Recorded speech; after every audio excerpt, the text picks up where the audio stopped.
우리 옆에 계신 분들과 함께 인사하겠습니다. 사랑합니다. 축복합니다. 사랑합니다. 축복합니다. 네, 오늘 귀한 날, 복된 날, 이 주의 성전에서 함께 예배드리시는 우리 성도님들을 사랑하고 축복합니다.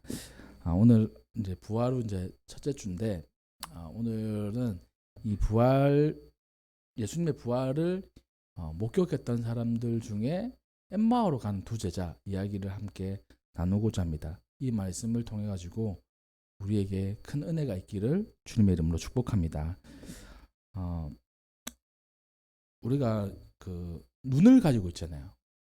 눈은 이 사물을 딱 바라보기도 하고 또 그 사물에 대해서 이 파악을 할 수 있도록 도와주는 것입니다. 1차적으로 우리에게 정보를 주는 거죠.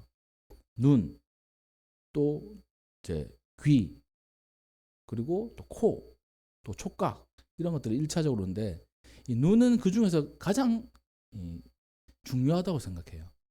눈이 안 보인다 그러면 얼마나 갑갑하겠습니까?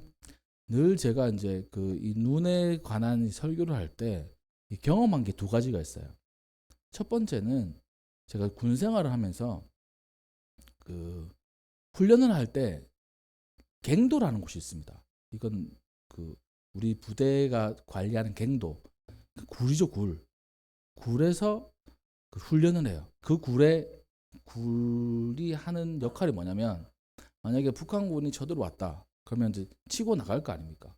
그러면 일부 부대가 그 갱도 안에 숨어 있다가 치고 나가고 난 다음에 이제 우리가 나와가지고 후방을 이제 치는 그런 역할을 하기 위해서 이 숨는 곳이에요. 그래서 우리 부대, 그러니까 우리 사단 안에 두 개의 갱도가 있었는데, 조금 작은 갱도, 큰 갱도는 한 대대급이 들어가는 정도, 엄청 큽니다. 그 갱도에서 훈련을 하는데 불이 있거든요. 근데 한 번은 불이 꺼졌어요. 꺼졌는데 진짜 아무것도 안 보이는 겁니다. 진짜 아무것도 안 보여요. 그래가지고 어떤 사람은 후레쉬가 있고 어떤 사람은 아무것도 없어가지고 라이터로 이렇게 켜기도 하는데, 그 불빛이 있더라고 해도 이렇게 너무 칠흑 같은 어둠, 한 치 앞도 안 보이는. 그래서 만약에 아무것도 없이 거기에 빠지면 죽을 수도 있겠더라고요. 그러니까 갱도가 꼬불꼬불 하거든요. 어디가 어딘지, 길인지도 모르고 입구가 어딘지도 모르고 그런 곳이기 때문에, 그래서 아무것도 못 본다는 게 이런 감정이 있구나. 사람들 이렇게 조금만 움직여도 부딪히고 이렇게 아무 행동도 할 수 없는 겁니다. 눈이 진짜 중요하구나. 또 빛이 그만큼 중요하구나. 그 빛을 보고 이렇게 따라가는 거예요. 또 두 번째는, 제가 학교 다닐 때 어떤 한 형과 같은 방을 썼습니다. 그 형은 그 학년으로는 3학년쯤 됐어요. 저는 1학년이었고. 그러면 3학년이고 제가 1학년이면 한 3살 정도 차이밖에, 두세 살 정도 차이밖에 안 나야 되는데, 그 형은 나이가 많았어요. 근데 그 앞을 못 봤습니다. 그러니까 완전히 못 보는 건 아니고 희미하게, 그러니까 빛 정도, 그리고 아주 가까우면 뭔지 약간은 볼 수 있는 그런 장애를 가지고 계신 분이었어요. 그래서 그 형이 우리와 같은 책을 읽지 못합니다. 점자책을 읽어요. 손으로 책을 읽어요. 그리고 어떻게 밖을 나다닐 수 없으니까 늘 방에만 있었습니다.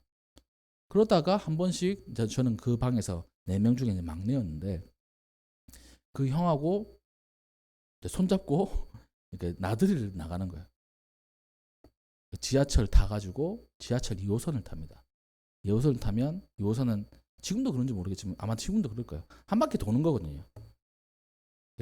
종점이 있는 게 아니고 한 바퀴 도는 지하철입니다. 그래서 2호선을 타면 우리가 쭉 이렇게 도는 거예요. 그렇게 그 형하고 다닌 적이 있었어요. 그러면 그 형은 이제 장애인이기 때문에 지하철이 공짜.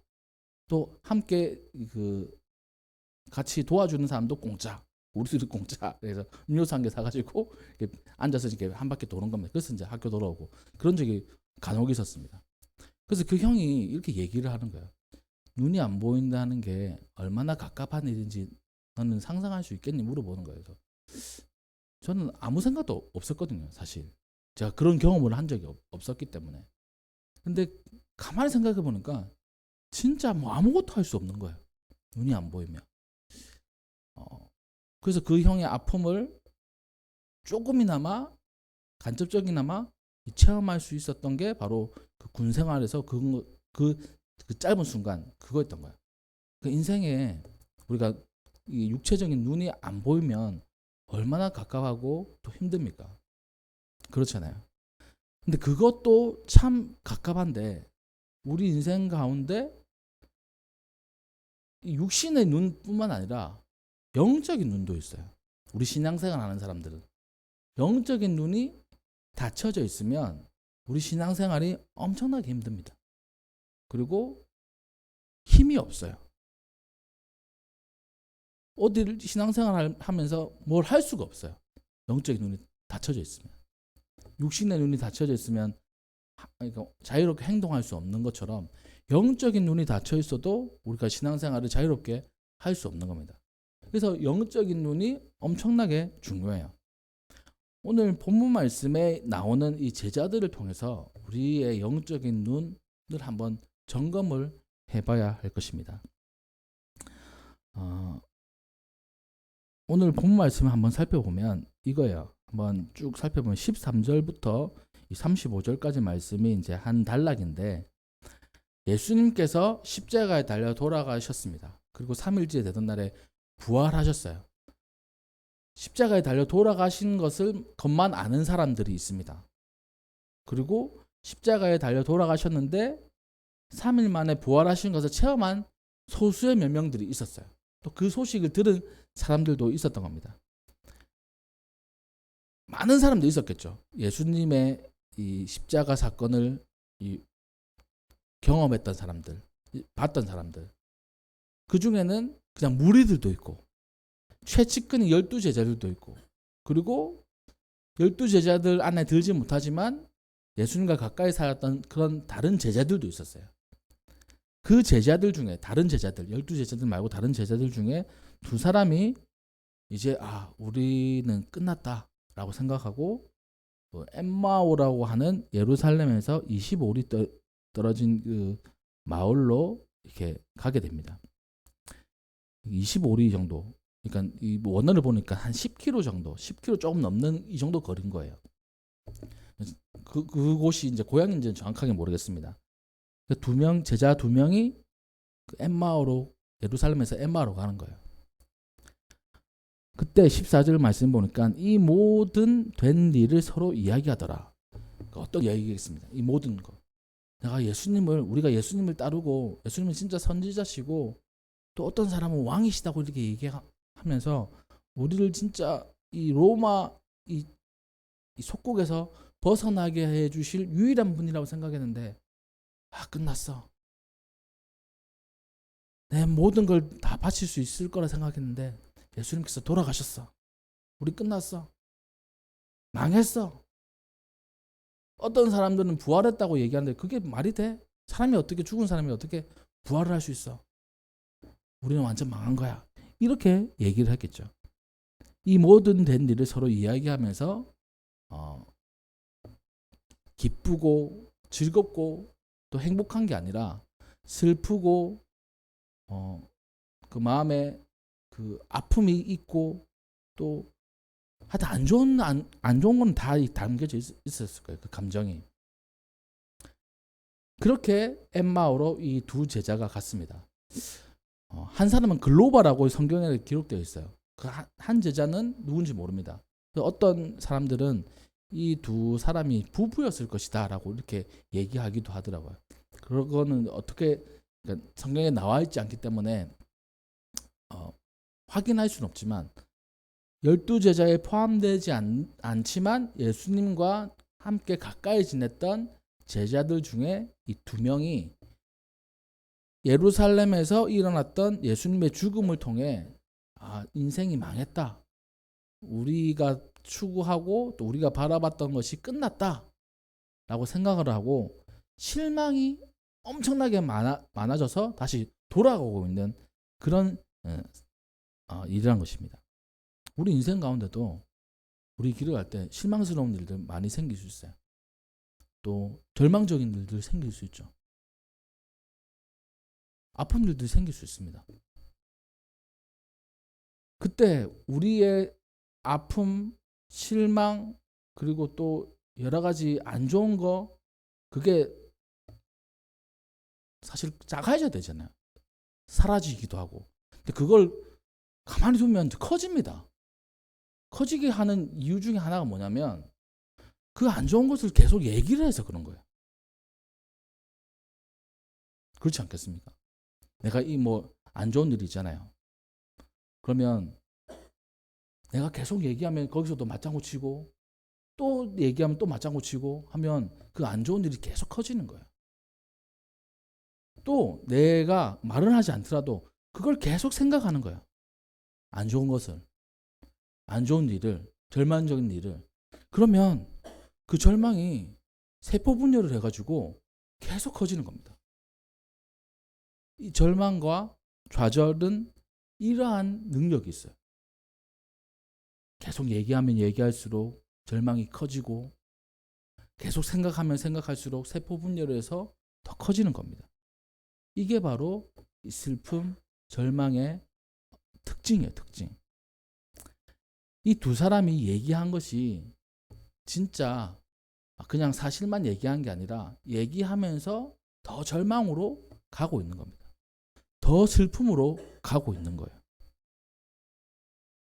이때 예수님께서 다가오시면 15절 말씀에 보니까 그들이 서로 그 절망적인 이야기들을 할 때, 하며 문의할 때 예수께서 가까이 이르러 그들과 동행하셨습니다. 이렇게 기록하고 있습니다. 예수님께서 오신 거예요. 근데 16절에 보면 그들의 눈이 가리워져서 예수님인 줄 알아보지 못했다. 그 제자라고 했습니다. 예수님과 가까이 있었던 사람이에요. 예수님의 얼굴 정도 딱 보면 알아볼 수 있는 사람들인 겁니다. 근데 예수님인 줄 몰랐던 거예요. 왜? 바로 그들의 눈이 가려져 있었던 겁니다. 절망으로 눈이 가려져 있었고요. 슬픔으로 눈이 가리워져 있었던 거예요. 우리의 인생의 모습도 이와 같습니다. 예수님께서 함께 동행하시지만 우리의 슬픔과 우리의 절망 때문에 우리의 눈이 다 가려져 있으면 예수님께서 바로 옆에 함께 하시는 것을 우리가 보지 못한다는 거예요. 늘 함께 계시는데 우리가 느끼지를 못한다는 겁니다. 눈이 가려져 있어가지고 바로 앞에 있는 예수님을 보지 못한다는 것입니다. 그런 경험들은 없으십니까? 시간이 훌쩍 지나가면 그때 예수님께서 같이 계셨구나 이걸 깨달을 수 있는데 현실 속에서는 우리의 눈이 완전 가려져 가지고 눈 감은 사람처럼 아무것도 보지 못하는 우리의 모습 발견할 때가 있어요. 혹시 요즘에 그런 자기의 모습을 발견하는 성도님들 있지 않으십니까? 예수님께서 알아채지 못하는 제자들에게 말씀하십니다. 17절 말씀에 예수께서 이르시되 너희가 길 가면서 서로 주고받고 하는 이야기가 무엇이냐 하시니 두 사람이 슬픈 빛을 띠고 머물러 서더라. 예수님께서 그 절망적인 이야기들 뭐 좋다고 그렇게 얘기하고 있느냐, 그게 무슨 얘기냐 이렇게 말씀하시는 거예요. 그래서 슬픈 빛을 띠고 있으면 얼굴부터 슬퍼요. 그러니까 외형부터 안 좋은 모습입니다. 우리도 이제 인생을 조금 살아가다 보면 상대방을 딱 대할 때 저분이 어떤 생각을 하는지 모를 때도 있죠. 근데 친한 분들은 딱 얼굴만 봐도 기분이 좋은지 기분이 안 좋은지 딱 알잖아요.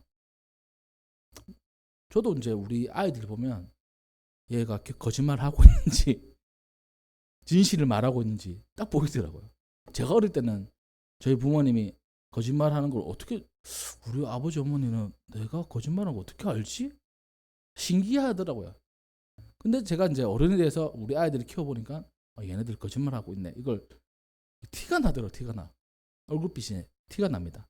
서로 관심도 있고 또 사랑하는 사이이기도 할 뿐만 아니라 그 감정이 전달되는 사이인 거죠. 예수님도 그 사람들의 얼굴을 보니까 얼굴이 슬픈 빛이 가득한 거예요. 예수님이 돌아가셨다. 우리는 끝났다. 이렇게 생각하니까요.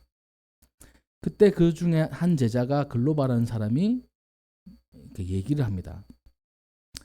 당신이 예루살렘에 체류하면서도 요즘 거기서 된 일을 혼자만 알지 못하느냐. 그 길이 예루살렘에서 엠마오로 가는 길이기 때문에 추측하기로 이 사람은 예루살렘에서 있다가 온 사람인데 예루살렘에 요즘에 큰 일이 있었던 것을 이 사람 모르는가? 이 생각을 한 거예요. 예수라는 그 선지자가 십자가에 달려 돌아가셨던 일을 그 큰 일인데 예루살렘에 있다가 오면서 그걸 몰랐습니까? 라고 이렇게 되묻는 겁니다. 그러자 또 예수님께서 말씀하세요. 19절 말씀 이르시되 무슨 일이냐? 그게 어떤 일이냐? 나사렛 예수의 일이니 그는 하나님과 모든 백성 앞에서 말과 일에 능하신 선지자이거늘. 20절 우리 대제사장들과 관리들이 사형 판결에 넘겨주어 십자가에 못 박았느니라. 그리고 21절에 우리는 이 사람이 이스라엘을 속량할 자라고 바랐노라. 이뿐 아니라 이 일이 일어난 지가 사흘째다. 이렇게 얘기하고 있습니다. 예수님의 이야기를 쫙 설명을 해줘요. 예수님 앞에서. 그리고 예수님께서 사형 판결을 당하시고 십자가에 달려 돌아가신 것을 얘기합니다. 그리고 이들은 예수님이 이스라엘을 속량할 자라고 생각을 했던 거예요. 이 속량할 자라는 것은 이겁니다. 이 원어의 뜻을 보니까 돈을 내고 속전을 내고 자유롭게 하는 거예요. 예를 들어서 어떤 이 노예가 있으면 그 노예의 주인에게 돈을 지불하고 그 노예를 자유롭게 해주는 그것을 의미합니다. 이 속량이라는 단어가. 또 다른 의미로는 포로된 자를 자유롭게 해주는 것을 의미해요. 그러니까 이스라엘을 속량한다라는 것은 로마의 지배를 당하고 있던 이 이스라엘을 예수님께서 독립시켜 줄 것이다 라는 그런 마음이 이들에게 있었던 겁니다. 그리고 또 예수님은 이 선지자다. 하나님의 말씀과 또 능력에 뛰어나신 분이다 라고 이렇게 생각을 하고 있었어요. 이들은 제자였지만 예수님에 대해서 정확하게 알고 있지는 못했던 겁니다. 진짜 예수님이 어떠한 분이신지 그리고 예수님께서 하실 일이 어떤 것인지를 정확하게는 알지 못했어요. 예수님은 선지자이시지만 선지자를 넘어서 그리스도세요. 메시아십니다. 이 구원자이십니다. 또 예수님은 이스라엘을 속량할 분이시기도 하지만 전 인류 모든 사람을 속량할 분이신 거예요. 그러니까 이 예수님에 대해서 잘못 오해하고 있는 이 두 사람이었죠. 또 이런 얘기도 합니다. 어떤 여자들이 예수님께서 부활하셨다고 얘기도 했다. 또 천사들이 나타난 것을 보았다고 했다. 예수님께서 부활하셨다는 소문도 있는데 어떻게 인간이 부활할 수가 있을까? 십자가에 달려 피와 물과 모든 것을 다 쏟으신 사람이 다시 살아난다는 것은 말도 되지 않는다. 그래서 우리는 끝났다 라고 이렇게 얘기를 하는 거예요. 그래서 우리가 슬픈 빛을 하고 있다 라고 예수님께 말씀을 드리고 있는 겁니다. 그러자 그 말씀을 듣고 예수님께서 이렇게 말씀하십니다. 25절에 미련하고 선지자들이 말한 모든 것을 마음에 더디 믿는 자들이여 라고 이렇게 말씀을 하시는 거예요. 미련하다. 그러니까 어리석다는 거예요. 어떠한 것을 정확하게 알지 못한다는 겁니다. 그리고 선지자들이 말한 모든 것, 성경에 나온 예수님에 대한 예언들에 대해서 정확하게 알고 있지 못한 것을 이제 꾸짖으시면서 이렇게 말씀하십니다. 그리스도가 이런 고난을 받고 자기의 영광에 들어가야 할 것이 아니냐. 예수님께서 하실 일, 고난을 받고 그리고 부활을 하시는 그 모든 것들을 성경을 통해서 그들에게 말씀해 주시는 거예요. 성경에는 이런 부분이 있다. 이게 바로 예수님이 당해야 될, 그리스도가 당해야 될 고난이다. 또 성경에는 이런 부분들이 있다. 이 예수님께서 영광 중에 부활하시는 내용이다. 이거를 쭉 같이 다니시면서 길을 가시면서 말씀해 주시는 겁니다. 그러자 이 사람들이 깨닫기 시작하는 거예요. 또 마음에 이 감동이 있기 시작하는 거예요. 아, 그렇구나. 우리가 좀 잘못 알고 있었구나. 예수님은 당연히 고난을 당하셔야 되는 거고 또 예수님은 영광 중에 다시 부활하시는 거구나. 이것을 깨닫을 때쯤에 이제 엠마오에 자기 집인가 이렇게 도착을 한 겁니다. 그래서 그 말씀을 더 듣고 싶어가지고 예수님께, 아직까지 예수님인지 몰랐죠. 우리 집에 들어오셔가지고 같이 음식을 나누시면서 함께 더 하나님의 말씀을 알려주십시오 라고 이렇게 부탁을 해요. 이 30절 말씀에 같이 음식을 드시는 시간이었습니다. 그들과 함께 음식을 잡수실 때 떡을 가지사 축사하시고 떼어 그들에게 주시니, 이렇게 되어 있습니다. 그러니까 음식을 함께 나누잖아요. 그리고 떡을 떼어서 이제 축사를 해주세요. 되게 유대인의 문화는 이렇습니다. 나그네를 귀하게 대접하는 것이 유대인의 문화예요. 모르는 사람도 자기 집에 초대해가지고 식사를 합니다. 그러면 그 나그네는 집에 들어서 식사를 하게 된다면 그 가족들을 위해서 축복 기도를 해줘요. 그게 하나의 문화인 겁니다. 예수님께서 초대를 받았으니까 그들을 위해서 축복을 해주는 겁니다. 떡을 딱 들고 축복을 해주시고 이 떡을 떼어주실 때 그들의 눈이 밝아져서 예수님인 줄 알아봤던 거예요. 그 전까지는 예수님인 줄 몰랐어요. 그 전까지는 말씀을 잘 알려주는 어떤 선생님 정도로만 알았던 겁니다. 근데 떡을 떼어주실 때 예수님인 줄 알았던 거예요. 어떤 분은 이렇게 얘기를 하시더라고요. 이 떡을 딱 뗄 때 그러니까 떡을 떼면 상대방은 그 떡을 보지 않습니까? 그 손에 못자국이 있는 거예요. 그래가지고 예수님인 줄 알았을 것이다. 이렇게 얘기하시는 분도 있더라고요. 그것도 맞는 얘기일 수 있습니다. 근데 이 떡을 떼실 때 자기들 속에 눈에 있던 영적인 눈이 가려져 있는 슬픔, 절망, 이런 것들이 다 씻겨져 내려간 겁니다. 진짜 예수님을 볼 수 있게 됐던 거예요. 말씀을 통해 가지고 자기의 슬픔과 절망과 또한 아픔이 다 사라진 겁니다. 다 깨끗하게 씻겨져 내려간 거예요. 그리고 눈이 밝아진 겁니다. 예수님인 줄 딱 알아봤던 거예요. 아, 예수님이시구나 라고 했더니만 예수님은 사라져 버렸어요.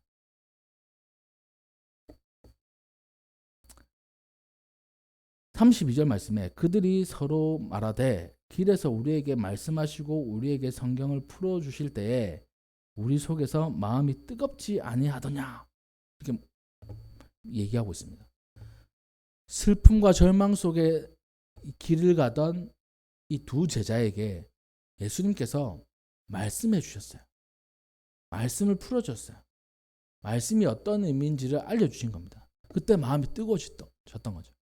그 뜨거워졌던 그 감동, 성령의 역사로 슬픔이 떠내려가고 아픔이 다 씻겨지고 절망이 다 된 겁니다. 그리고 예수님께서 어떤 분이신지를 그때 보게 된 거예요.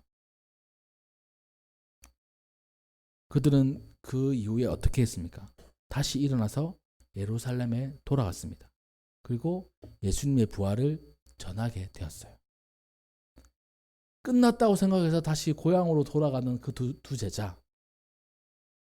이제는 고향에서 사는 게 아니라 다시 예루살렘에 가서 예수님의 부활을 전하는 전도자의 삶을 살게 되었던 것입니다.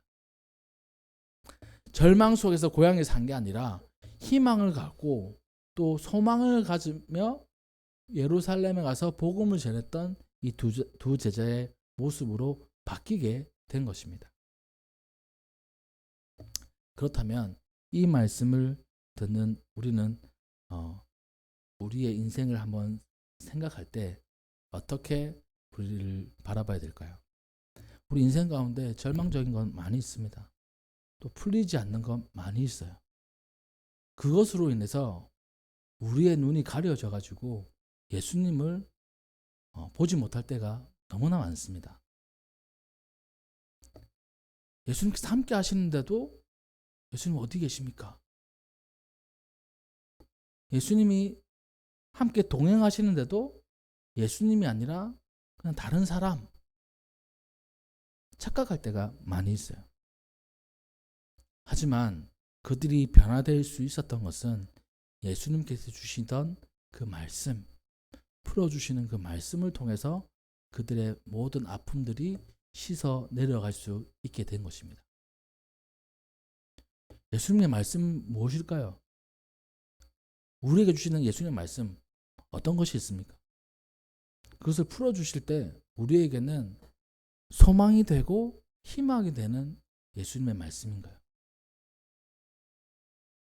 여러분 삶 가운데 이 아픔, 고통 이런 것들을 극복하고 회복되고 이겨낼 수 있는 소망의 말씀을 예수님께서 해주시는 겁니다.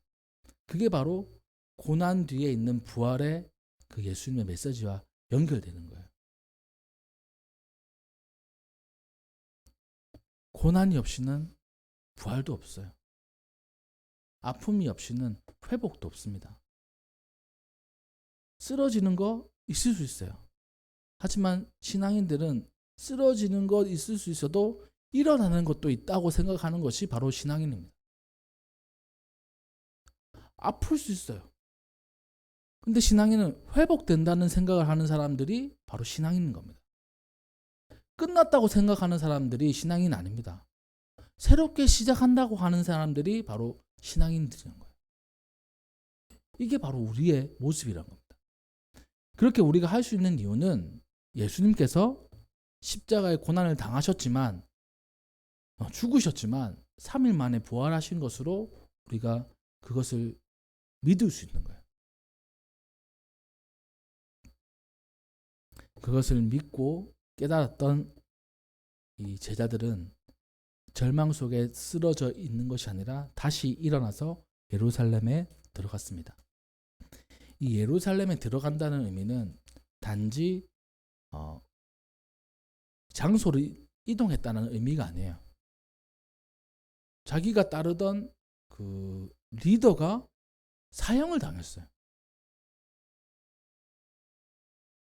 많은 무리들 있지 않습니까? 다 도망갔어요. 이들도 아마 그랬을 겁니다. 도망가는 길이었어요. 고향으로. 다시 예루살렘에 들어간다는 것은 자기의 목숨이 위태로울 수 있다는 것을 알면서도 간 겁니다. 부활의 소식을 전하기 위해서.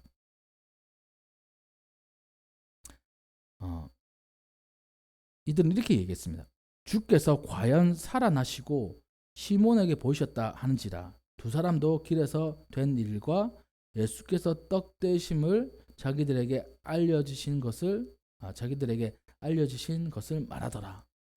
예수님에 대해서 이 부활에 대해서 담대하게 선포를 하게 된 거죠. 우리 성도님들의 삶도 마찬가지일 겁니다. 예수님은 절망의 길에서 우리와 함께 걷고 계십니다. 눈이 열리면 절망이 희망이 되고 무기력함이 사명으로 바뀌게 됩니다. 오늘 우리는 엠마오의 제자들처럼 주님의 임재를 경험하고 다시 세상 속으로 복음을 들고 나아가야 된다는 것입니다. 앉아 있는 자리를 털고 일어나서 희망의 말씀을 선포해야 됩니다. 그것은 우리 스스로에게도 마찬가지고 다른 사람들에게도 마찬가지예요. 주님의 일을 선포하는 겁니다. 나는 회복된다. 스스로에게 선포하는 거예요. 그리스도의 부활의 능력으로 나는 승리한다. 라고 이렇게 선포를 하는 겁니다. 나는 지금 지금 힘들어서 쓰러져 있지만 나는 다시 일어난다 라고 선포하는 거예요. 또 우리 주변에 많은 그런 분들이 있습니다. 지쳐 있고 쓰러져 있고 또 아파하는 분들에게 예수님의 복음을 전하는 겁니다. 예수님께서 희망으로 우리에게 다가오십니다. 소망의 예수님을 믿으십시오. 예수님께서 우리를 일으켜 세워주십니다. 우리의 손을 붙들어 주십니다. 우리와 동행해 주십니다. 라고 복음을 전할 수 있어야 됩니다. 그것이 우리의 사명이란 거예요. 이 말씀을 정리하도록 하겠습니다. 저의 인생 가운데도 많은 절망의 길이 또 있었고 또 쓰러지는 일도 많이 있었어요. 인생들은 다 그렇죠. 하지만 뒤를 돌아보면 그 속에 늘 예수님이 계셨습니다. 늘 하나님이 계셨어요. 망할 것 같은 그런 인생길에서 뒤를 돌아보니까 망하지 않았어요. 사람들이 볼 때는 우리가 망했다, 우리 가정이 망했다 라고 볼 수 있지만 뒤를 돌아보니까 망하지 않았어요. 그래도 살아왔습니다. 희망이 없다. 그래도 지금 우리를 희망차게 살아가고 있어요. 그렇게 될 수 있었던 이유는 바로 다른 게 아닙니다. 바로 예수님이 저와 함께 하셨기 때문입니다. 우리 가족과 함께 하셨기 때문에, 우리 성도님들과 함께 하셨기 때문입니다. 그러기에 오늘 이 엠마오로 가는 두 제자들의 눈이 밝아져서 예수님을 다시 발견했던 것처럼 우리의 눈이 절망으로 닫혀져 있고 아픔으로 감아져 있다면 예수님의 공로로, 그 예수님 믿는 믿음으로 다시 눈이 밝아져서 희망을 찬양하고 소망을 노래하며 예수님을 선포하는 우리 모든 우리 찬양빛교회 성도님들 되시기를 주님의 이름으로 축복합니다. 그렇게 우리의 삶 가운데 예수님은 함께 하십니다. 우리의 눈을 밝히 뜨기를 원하십니다. 영적인 눈을 떠서 하나님을 바라보며 예수님을 바라볼 때 소망이 넘치고 희망이 넘치며 회복이 넘치는 삶을 살아가시기를 주님의 이름으로 축복합니다. 네, 기도하겠습니다.